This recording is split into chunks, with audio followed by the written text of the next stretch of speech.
Welcome back to History of Simple Things. Today's topic comes from one of our viewers, Tamil Mani. Thanks for the great suggestion. You asked, how is a diamond mined and polished? If you've ever admired a diamond in a jewelry store window, seen one flash under bright lights, or wondered why these stones are treated like timeless treasures, you're definitely not alone. Diamonds feel rare, powerful, and almost mythical, but their story begins in a place far more extreme than most people imagine. So how does a simple element like carbon transform into one of the hardest materials on Earth? And what does it take to mine, cut, and polish it into the diamond we recognize today?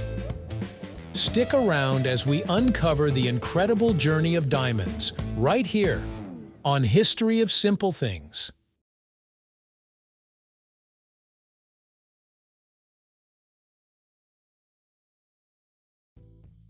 When we think of diamonds, we usually picture jewelry store spotlights, velvet boxes, and price tags that make your palms sweat. But long before diamonds became symbols of luxury, romance, or wealth, they were something far stranger and far older. Every diamond on Earth began its life deep underground, far deeper than any human has ever dug. We're talking roughly 150 to 200 kilometers beneath the surface, in a part of the Earth where pressure is crushing, temperatures are extreme, and carbon atoms are forced into one of the most stable arrangements nature can produce.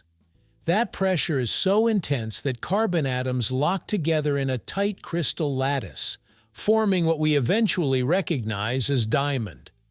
This process doesn't happen overnight or even over a few thousand years. Most natural diamonds are between 1 and 3 billion years old, meaning they formed when multicellular life on Earth barely existed. The diamond you see today is essentially a time capsule from a planet that looked nothing like it does now.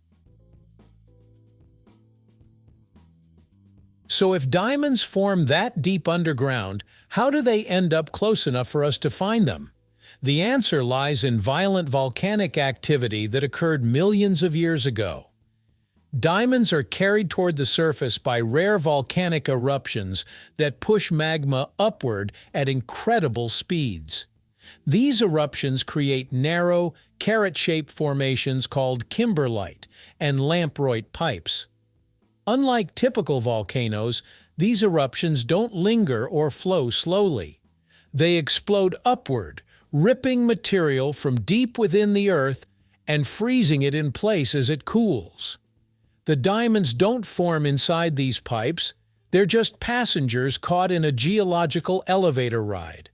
Once the eruption ends, erosion does the rest of the work over millions of years, slowly wearing away the surrounding rock and bringing diamonds closer to the surface, or washing them downstream into riverbeds where they can be found much later. Mining diamonds today is less about luck and more about geology, technology, and patience. Before a single shovel touches the ground, teams of geologists analyze rock samples, magnetic data, and satellite imagery to locate potential kimberlite deposits. Once a viable site is found, mining can take several forms depending on how deep the diamonds are. Open-pit mining is used when diamond-bearing rock is close to the surface, creating massive craters that can stretch for kilometers. When deposits run deeper, underground mining takes over, with tunnels descending hundreds of meters below ground. There's also alluvial mining, where diamonds are recovered from riverbeds and coastal areas after erosion has carried them away from their original source. Regardless of the method, the goal is the same: extract tons of rock to recover just a few carats of diamonds. In many cases, thousands of kilograms of material are processed to find a single gem-quality stone. Once the rock is extracted, the real sorting begins. Diamond-bearing ore is crushed into smaller pieces and passed through a series of screens, conveyors, and separators. Modern diamond recovery, relies heavily on the unique properties of diamonds. They're incredibly dense, hydrophobic, and highly reflective under certain lighting conditions. Some facilities use X-ray fluorescence machines that detect diamonds by the way they glow when exposed to radiation. Others rely on grease tables, an old but effective method where diamonds stick to grease while wet rock slides right off. By the end of this process, what remains is a collection of rough diamonds, cloudy, irregular stones that look nothing like the polished gems we're familiar with. At this stage, it still takes expert eyes to determine which stones are suitable for cutting and which will be used for industrial purposes.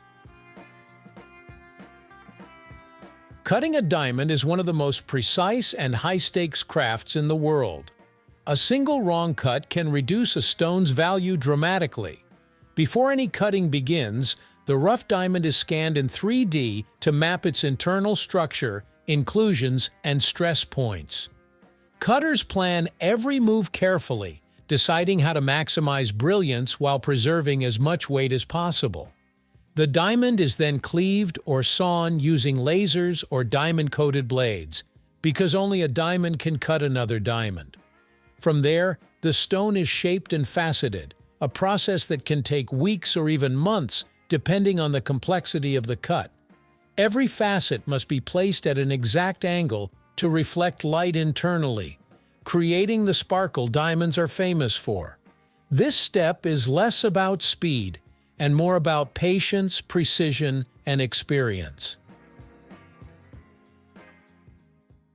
Polishing is where the diamond truly comes to life. Using rotating wheels coated with diamond dust, polishers refine each facet until the surface is perfectly smooth. This process doesn't just make the diamond shiny, it directly affects how light moves through the stone. A well-polished diamond reflects light back to the eye, while a poorly polished one lets light escape through the sides or bottom, appearing dull. After polishing, the diamond is cleaned, inspected, and graded based on its cut, clarity, color, and carat weight.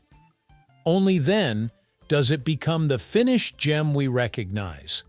What began as carbon trapped deep inside the earth has now become one of the most carefully engineered natural objects humans interact with. At its core, a diamond is just carbon, one of the most common elements on Earth. But its journey from deep underground to a polished gemstone spans billions of years, violent geological forces, massive industrial operations, and meticulous human craftsmanship. That's what makes diamonds fascinating beyond their price or symbolism. They're not just rare because they're hard to find. They're rare because everything has to go exactly right over an unimaginable span of time for them to exist at all.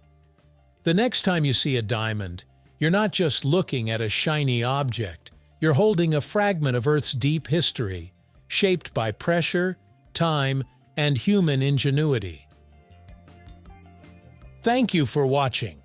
If you have suggestions for our next video, feel free to share them in the comments below. We'll be sure to give you an acknowledgement for your contribution. Thank you for joining us on this journey through the history of simple things. Don't forget to like, subscribe, and stay tuned for more stories woven through the smallest details.